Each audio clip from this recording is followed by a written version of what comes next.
Okay, this is on Forbes. The death toll rises after 6.8 magnitude earthquake hit Sikkim, India. Here's a map showing where India is.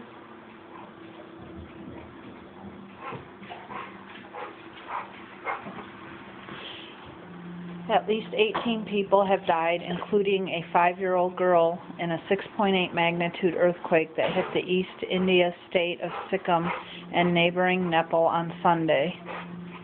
The quake reportedly rocked the area at 18:10 local time. It was the biggest earthquake recorded in northeastern India in 20 years and the fourth mid-sized quake this year, according to NDTV in India. Cracks have developed in some buildings in Gangtok. Most phone lines are down and there is no electricity now. People have come out on the street. Sikkim resident Bobby Dal told the Times of India. Gangtok is Sikkim's capital city. It is too early to ascertain any damage. We are trying to get in touch with the state government of Sikkim to know if they need any help from us. Sujata Sanal, Joint Secretary of the National Disaster Management Authority, told Reuters the quake comes just days after an earthquake of 4.2 magnitude hit the region, sending tremors in New Delhi. And then there's the last 10 years of earthquakes in India only shows 5 earthquakes, so I guess I would call that earthquakes in diverse places. There's just been 2 this year. September 4th, 4.2 in Delhi, and then today 6.8 in Sikkim, September 18th. They haven't had one since '05 prior, and then 1 in '04 and 1 in '01. So that shows you how diverse it is, I guess. Also, I was looking on here and saw an interesting post on earthquake closes Tokyo Disneyland for 10 days. And let's click on that.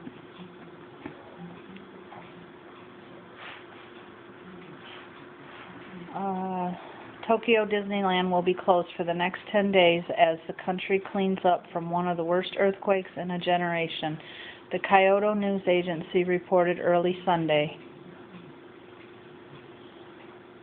For other agriculture and disaster and what its neighbor Russia and China are doing to help see. Okay.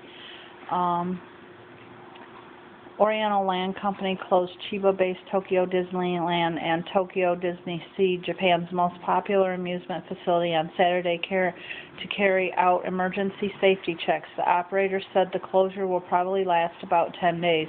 Japan was hit by an 8.9 magnitude earthquake on Friday.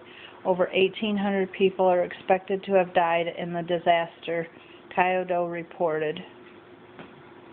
Then if I go back onto a different topic, I guess,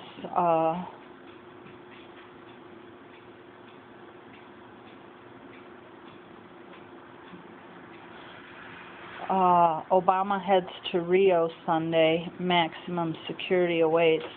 I won't even go into that and read it, but I found the next topic interesting. Rubber bullets fly at anti-Obama protest in Rio. A Molotov cocktail was launched in front of the U.S. consulate in Rio de Janeiro late Friday, in protest of the arrival of President Barack Obama. The O Globo newspaper in Rio reported military police reacted by firing rubber bullets into the gathering of 200 at around 18:30 local time. A CBN News reporter suffered a minor injury from the shots and traffic was blocked. They came after us with clubs and tear gas and attacked, according to protester Thiago Hasenheider. They chased us through the streets and started firing rounds of rubber bullets.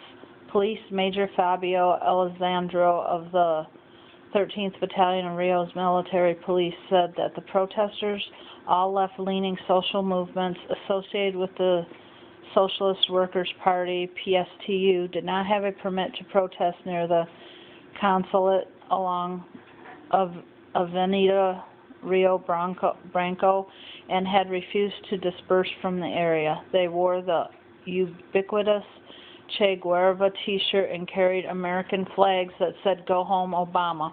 Most of the protests had been peaceful until 2 homemade Molotov cocktails were let loose in the direction of the consulate. A guard at the consulate was partially burned and was sent to the emergency room at Souza Aguirre Hospital. 14 protesters have been arrested. Obama will arrive in Rio de Janeiro on Saturday and give a speech to invited guests in downtown Rio. Originally, the speech was to take place at the Cinelândia Square in the city, but was changed on Friday. The embassy did not give a reason for the change. Rumors on the street and in the local press were that security officials were worried of a possible terrorist attack against Obama in open air in light of the UN Security Council resolution against Libya on Thursday. Obama endorsed military action against Libya following over a week of violence against anti-government rebels there. Muammar Gaddafi agreed to a ceasefire. What is most ironic about the Brazil protests is that the PSTU is a hardcore socialist party in Brazil. While anti-Obama protests in the U.S. consider Obama a socialist, the socialists in Brazil consider him a Yankee capitalist, the bane of the Latin American left. PSTU said on its website that protests will also take place in Sao Paulo and Belo Horizonte cities around 1900 local time.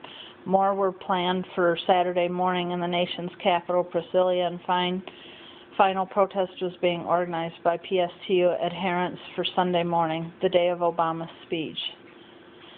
PSTU is a faction of the much larger Workers' Party, or PT. It split from the ruling PT party in the first few years of the administration of populist, pragmatic President Luiz, and claims that the Lulu wasn't left-wing enough.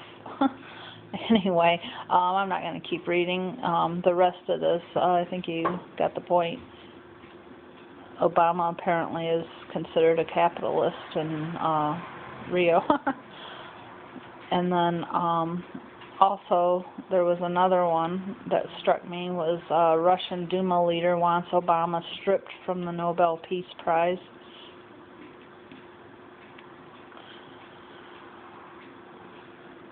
The controversial leader of the Russian Liberal Party, Vladimir Zhirinovsky, said in a statement on Monday that he will ask the Nobel Committee to strip President Barack Obama of the Nobel Peace Prize. Zhirinovsky said in the letter that the prize awarded in 2009 for Obama's historic presidential victory and his work on nuclear non-proliferation was now hypocritical in light of recent missile strikes in Libya. The U.S. and some allies fired Tomahawk missiles into Libya on Sunday when Muammar Gaddafi failed to abide by his own ceasefire agreement made with the UN Security Council early Friday.